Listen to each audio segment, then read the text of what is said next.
সকাল সকাল উঠে যদি এমন কোনো সারপ্রাইজ পাওয়া যায় যে এটা একদমই সারপ্রাইজ, তাহলে কেমন লাগে? খুবই ভালো লাগে। আসসালামু আলাইকুম, সবাই কেমন আছেন? আশা করছি সবাই অনেক বেশি ভালো আছেন। আমিও আল্লাহর রহমতে অনেক অনেক ভালো আছি। এই যে এইটাই হলো আমার সারপ্রাইজ। হতে পারে জিনিসটা কম দামি, বেশি দামি, দাম নিয়ে তো আর মানুষের মনের আনন্দ বিচার করা যায় না। আমার কাছে ফুল খুবই পছন্দ, আর সকাল সকাল উঠে এরকম একটা গোলাপের কলি আমার জন্য অনেক আনএক্সপেক্টেড এবং খুবই ভালো লাগার একটা জিনিস, যেটা পেয়ে আমি আমার কাছে অনেক ভালো লাগলো। আমার হাসব্যান্ড নিয়ে এসেছে, আর আমার পছন্দের জিনিসটা মনে করে নিয়ে এসেছে বা সামনে পেয়ে নিয়ে এসেছে, এটা আমার কাছে আরও বড় বিষয়। তো thank you for my husband. আর এইখানে আজকের আবহাওয়াটা এত বেশি সুন্দর, এটা যে খুব বেশি ভোর বা অনেক বেশি সকাল এইরকম টাইম না, প্রায় ৯টা ১০টা গড়িয়ে যাচ্ছে এরকম একটা সময়। তারপরেও বাতাসটাও খুব ফ্রেশ, যেহেতু বৃষ্টি হয়ে গেছে মাত্র। আর পুরো পরিবেশটাও একদম সতেজ। আমার কাছে অনেক ভালো লাগছে। আজকে মনে হচ্ছে যে সারাক্ষণ বারান্দাতেই বসে থাকি, বা ছাদে যেতে পারলেও ভালো হতো, এইরকম লাগছে। প্রকৃতির সামনে থাকতে আর কি ইচ্ছে হচ্ছে। ওয়েদারটাই এমন, বৃষ্টি শেষ হওয়ার পর যখন একটু শুকনা শুকনা ভাব হয়, আসলে এই ওয়েদারটা খুবই সুন্দর হয়ে যায়। এই যে এইখানে বারান্দাতে এই গোলাপের কলিটা নিয়ে একটু রং করে নিচ্ছি। চলে যাব রান্নাঘরে। এই তো রান্নাঘরে চলে আসলাম, নাস্তা বানাতে হবে, যেহেতু একটু দেরি করে উঠেছি, দেরি করেই নাস্তা তৈরি করে এখন খেতে হবে। তো রুটি বানিয়ে ফেলেছি, এখন রুটিটা ভেজে নেব। আর ডাল তো গত রাতেই রান্না করা আছে, মুগ ডাল যে রান্না করেছি ওইটা, আর এই রুটি দিয়েই আমার সকালের নাস্তা শেষ করে নেব।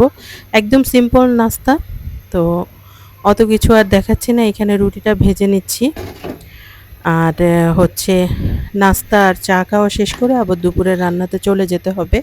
আসলে দেরি করে ঘুম থেকে উঠলে কোনটা থেকে কোনটা করব না এরকম হয়ে যায়। আর যদি নাস্তা বানানো থাকতো তাহলে আর সমস্যা হতো না। এই যে তাড়াতাড়ি নাস্তা শেষ করে এখন রান্নার জন্য চলে আসলাম। এখানে আলু দিয়ে মুরগির মাংস রান্না করব। এটা একদমই দেশি মুরগি, আমরা যেমন পাহাড়ি মুরগিগুলা বলি না, ওই রকমই একেবারে পালা মুরগি, নিজস্ব। আমি পালি না, বাট আমি পেয়েছি আর কি। তো যাই হোক, এখানে সকল মশলাপাতি দিয়ে আদা রসুন বাটা দিয়ে আমি সব কিছু কষিয়ে নিয়েছি। পেঁয়াজটাকে ভেজে হলুদ মরিচের গুঁড়া, তারপরে ধনিয়া গুঁড়া আর গরম মশলার গুঁড়া দিয়ে আমি আদা রসুন বাটা দিয়ে সব কিছু দিয়ে আমি কষিয়ে নিয়েছি। এখন মশলাটা কষানো হয়ে গেছে, তাই মুরগির মাংসগুলো ঢেলে দিলাম। মুরগির মাংসের সাথেও আমি কিছুটা কাঁচা পেঁয়াজ দিয়েছি, আর হচ্ছে এখন ভালো করে নেড়েচেড়ে মিশিয়ে নিব। এটা যেহেতু একদমই দেশি মুরগি, এটাকে একটু ভালো করে কষিয়ে নিতে হবে। ফার্মের মুরগি অত বেশি না কষালেও চলে। এই যে এখন মুরগিটা কষিয়ে এসেছে, আলুগুলো দিয়ে দিব। আলু আমার হাজব্যান্ডের খুবই পছন্দ, মানে মাংসের মধ্যে যদি একটু আলু দেওয়া হয় খুব পছন্দ করে। আমারও খারাপ লাগে না, ভালোই লাগে। সব মিলিয়ে আর কি সব তরকারিতে একটু আলুটা ব্যবহার করি। এখানে রান্নার মাঝে মাঝে আবার একটু খাওয়া দাওয়া করে নিচ্ছি, একটু ফল আনারস খেয়ে নিলাম। আর এখানে চাল আর ডাল একসাথে মিশিয়ে নিয়েছি, এটা ধুয়ে নিব। আর একটু দিয়েছি আলু সেদ্ধ, মিষ্টি আলু সেদ্ধ।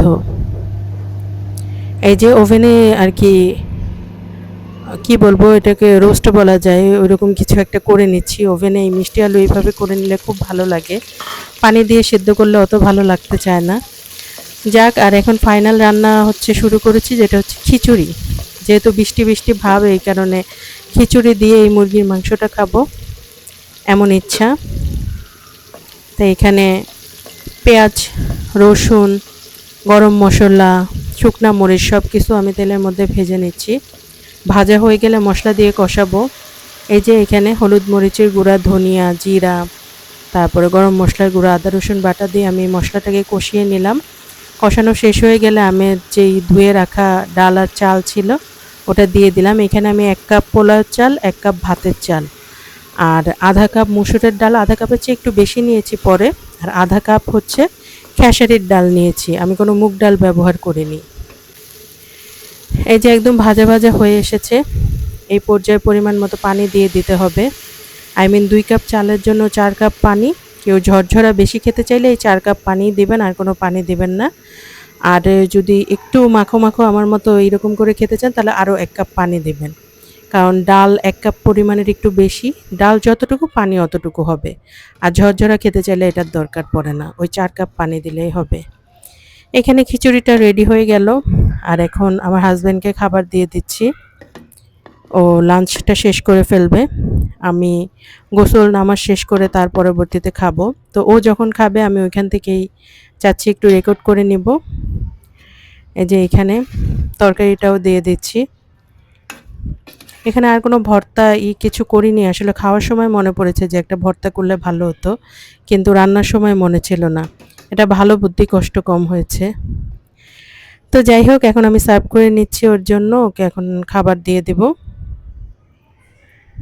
দেখা যাক খেয়ে বলবে কীরকম হয়েছে। এই যে এখানে আমি সুন্দর করে সার্ভ করে নিয়েছি। লেগ পিসটা দিয়েছি মুরগির, আর হচ্ছে লেবু, কাঁচামরিচ, আলুটাও দিয়েছি, সব কিছুই মনে করে করে দিয়েছি। এখন ও টেস্ট করছে।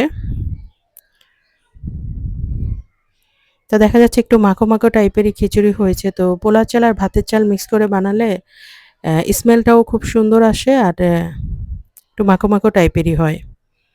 এখানে সব কিছু দিয়ে একসাথে মাখিয়ে নিচ্ছে। দেখা যাক খেয়ে বলুক কেমন হয়েছে।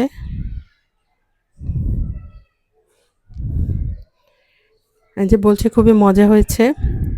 আসলে এরকম খিচুড়ি আগেও আরও বানানো হয়েছে, তো আমাদের কাছে ভালোই লেগেছে। এটা বলতে পারেন আমার একটা ফিউশন, পোলার চাল আর ভাতের চাল একসাথে করে যে খিচুড়িটা বানাই, আমি কোথাও থেকে শিখিনি, এমনি মন চেয়েছে আর ওইভাবেই আর কি বানিয়েছি। পরে দেখলাম মজা লাগে, তো এখন খিচুড়ি বানালে এইভাবেই বানাই, আমার কাছে ভালো লাগে আর সবাইও খেয়ে বলে যে ভালো হয়েছে। ভিডিওটি তবে এই পর্যন্তই, সবাই ভালো থাকবেন, আমাদের জন্য দোয়া করবেন। আল্লাহ হাফেজ।